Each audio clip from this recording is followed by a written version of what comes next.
എല്ലാവർക്കും നമസ്കാരം. ഞാൻ വിഷ്ണു. എൻ്റെ പുതിയ കൂട്ടുകാരനെ പരിചയപ്പെടുത്താൻ വേണ്ടി വന്നതാണ്. അപ്പോൾ ഇതാണ് മേളത്തിലൊക്കെ യൂസ് ചെയ്യണ വലന്തലം എന്ന് പറയുന്നത്. അപ്പോൾ ഇതെൻ്റെ പിറന്നാളോടനുബന്ധിച്ച് എൻ്റെ അമ്മ വാങ്ങി തന്ന ഗിഫ്റ്റാണ്. അപ്പോൾ ഈ ഒരു വാദ്യോപകരണം വാങ്ങാനായിട്ട് എന്നെ സഹായിച്ച പുല്ലൂരുള്ള ബിജേട്ടനോട് ഒരുപാട് നന്ദി അറിയിക്കുന്നു. കാരണം പരിപാടി സ്ഥലത്ത് വെച്ച് ഞാനിങ്ങനെ ഒരു കാര്യം പറഞ്ഞപ്പോൾ അപ്പോൾ തന്നെ ആള് ഫോൺ വിളിച്ച് കൊടകരയിലുള്ള വിനീതേട്ടനെ കോൺടാക്ട് ചെയ്യായിരുന്നു. അപ്പോൾ അപ്പോൾ തന്നെ പറഞ്ഞു, അങ്ങനെ ഒരു പുള്ളുവ കലാകാരൻ വിഷ്ണു എന്നാണ് പേര്, അപ്പോൾ അദ്ദേഹം വരും, നിന്തേലും ഏതാ ടൈപ്പ് എന്ന് വെച്ചാൽ അതെടുത്ത് അവന് കൊടുത്തോളൂ എന്നുള്ളൊരു ഫോൺ കോളിലൂടെ. അത് കേട്ടപ്പോൾ എന്നെ ഭയങ്കര സന്തോഷം തോന്നി. കാരണം എല്ലാവരും ഒരു സപ്പോർട്ട് ഉണ്ട്, എന്നോടുള്ളൊരു അല്ലെങ്കിൽ എന്നോടുള്ള സ്നേഹമാണെന്ന് തോന്നുന്നു. അപ്പോൾ അത് കലാരംഗത്ത് നിന്ന് കിട്ടാന്ന് പറയുമ്പോൾ ഭയങ്കര സന്തോഷമുള്ള കാര്യമാണ്. പിന്നെ ചില ആളുകളൊക്കെ ചോദിക്കാറുണ്ട്, ചില വീഡിയോസും കാര്യങ്ങളും കണ്ടിട്ട്, വിഷ്ണു എന്താ ചെറുതായിട്ട് വല്ല പ്രാന്തമുണ്ടെന്നൊക്കെ ചോദിക്കാറുണ്ട്. അപ്പോൾ ഞാൻ അവരോട് ചിരിച്ചിട്ട് പറയും, ആ ചെറിയ പ്രാന്തുണ്ട്, കലാപ്രാന്ത്. അത് ഗുളിക കഴിച്ചാലോ ചികിത്സിച്ചാലൊന്നും മാറില്ല. അത് എന്താ പറയുക, ചെറുപ്പം പോലെ തുടങ്ങിയിട്ടുള്ള ഒരു പ്രാന്ത് തന്നെയാണ്. അതിനുള്ള കാരണം എന്ന് വെച്ച് കഴിഞ്ഞാൽ, എൻ്റെ വീട്ടിൽ ഞങ്ങൾ 2 മക്കളാണ്.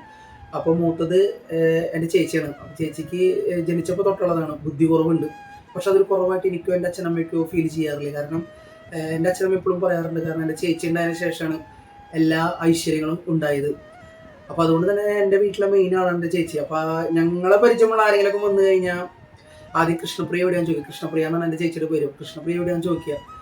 അപ്പോൾ ഞങ്ങളെക്കാട്ടും മെയിൻ ആണ് ആള്. അപ്പോൾ അതുകൊണ്ട് തന്നെ കുട്ടിക്കാലത്തൊക്കെ ഈ പുറത്ത് പോയി കളിക്കുക അങ്ങനെ ഒന്നുമില്ല.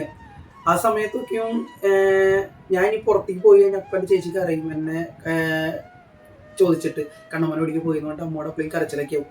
അപ്പോൾ അമ്മ പറയുന്നത്, ഇനി പോകണ്ട, ഇവിടെ നിന്ന് കളിച്ചാൽ മതി എന്നൊക്കെ പറഞ്ഞിട്ട്. എൻ്റെ കളി സ്ഥലമൊക്കെ എൻ്റെ വീട് തന്നെയായിരുന്നു. അപ്പോൾ ആ സമയത്തൊക്കെ എനിക്ക് സ്വന്തമായിട്ട് പുള്ളോക്കോടും ഇരത്താളൊക്കെ ഉണ്ട്, എൻ്റെ അച്ഛൻ നിർമ്മിച്ച് വെച്ചിട്ടുണ്ട്. എൻ്റെ നേരമ്പോക്ക് അവരൊക്കെ തന്നെയായിരുന്നു, അല്ലെങ്കിൽ ഞാൻ വളർന്നത് അവരുടെ കൂടെയായിരുന്നു. ആ ടൈമിലൊക്കെ ഞാൻ സ്കൂളൊക്കെ വിട്ടു വന്നാലും പാട്ടുപാടുക, അതേപോലെ കുടം കൊട്ട, പുള്ളോവീണ വായിക്കുക. അപ്പം എൻ്റെ ചേച്ചി ഇലത്താളം കൊട്ടും, കൂടെ അവളും പാടും. അപ്പം അങ്ങനെയായിരുന്നു എൻ്റെ കുട്ടിക്കാലം മൊത്തം. അതേപോലെ തന്നെ മെയിനായിട്ട് പറയേണ്ട ഒരു കാര്യം, നാഗങ്ങൾ. ആ സമയത്ത് ഞങ്ങൾക്ക് അന്നേ കാവും കാര്യങ്ങളൊക്കെ ഉണ്ട്. അപ്പോൾ എനിക്കെന്തെങ്കിലും സംസാരിക്കണമെന്നൊക്കെ തോന്നുകയാണെന്നുണ്ടെങ്കിൽ പോലും ഞാൻ പോയി നാഗങ്ങളെ കുളിപ്പിക്കും, ഞാൻ അവരോട് സംസാരിക്കും. അപ്പോൾ എൻ്റെ കാര്യങ്ങൾ മൊത്തം അവർ കേൾക്കുന്നുണ്ടെന്നാണ് എൻ്റെ വിശ്വാസം. അത് തന്നെയാണ് ഇന്നും എൻ്റെ ഒരു വിശ്വാസം. അല്ലെങ്കിൽ ജീവിക്കാനുള്ളൊരു എന്താ പറയുക, ഒരു ധൈര്യം.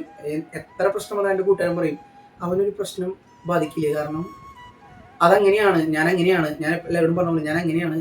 അല്ലെങ്കിൽ എൻ്റെ കൂടെ എന്തോ ഉണ്ട്, അതെനിക്കൊരു ഉറപ്പുണ്ട്. കാരണം ആരൊക്കെ പോയാലും എന്നെ വിട്ട് എൻ്റെ നാഗങ്ങൾ ഒരിക്കലും പോവില്ല. അപ്പോൾ എനിക്കെന്തെങ്കിലും വിഷമം വന്നാലും ഞാൻ അവരോട് സംസാരിക്കും, അപ്പോൾ അവർ കേൾക്കും. അതിനുള്ള വഴി ഇന്നലെ നാളെ തെളിയും എന്നൊരു ഉറപ്പുണ്ട്. അപ്പോൾ ചില കാര്യങ്ങളൊക്കെ എൻ്റെ ചേച്ചിക്ക് വേണ്ടി ചില കാര്യങ്ങളൊക്കെ ഞാൻ വിട്ടുവീഴ്ച ചെയ്തിട്ടുണ്ട്. ഇന്നെനിക്ക് വിഷമില്ല, കാരണം എൻ്റെ ചേച്ചിക്ക് വേണ്ടി അതൊക്കെ ചെയ്തത്. അതുകൊണ്ട് ഇപ്പോൾ കളിക്കൂട്ടുകാരന്മാരില്ല, അല്ലെങ്കിൽ എൻ്റെ ആ സമയമൊക്കെ വേസ്റ്റായി പോയോ എന്നുള്ളൊരു അമ്മയ്ക്ക് ചോദിക്കാം, അങ്ങനെ തോന്നാറുണ്ടോ? ഇല്ല, അങ്ങനെ തോന്നാറില്ല. കാരണം ഇതൊക്കെ തന്നെയാണ്. കാരണം അന്ന് അതൊക്കെ പോയി നന്നായി. കാരണം അതുകൊണ്ട് ഇതേപോലുള്ള വാദ്യോപകരണങ്ങളും കലാകാരന്മാരെ പരിചയപ്പെടാൻ പറ്റി, ഓരോരുത്തരും പുതിയ പുതിയ കാര്യങ്ങൾ പഠിക്കാൻ പറ്റുന്നുണ്ട്. അതൊക്കെ വലിയൊരു കാര്യം തന്നെയാണ്. ഇപ്പം എല്ലാവരും ചോദിക്കും, എനിക്ക് മേളം കാര്യങ്ങളൊക്കെ അറിയാം. സത്യം പറയാം, എനിക്ക് മേളം ഒന്നും അറിയില്ല. എന്നാലും ഇത് ഞാൻ പറഞ്ഞില്ലേ, ഇതൊക്കെ എൻ്റെ ഒരു കമ്പാണ്. അപ്പം അതിന് വേണ്ടി വാങ്ങിയതാണ്.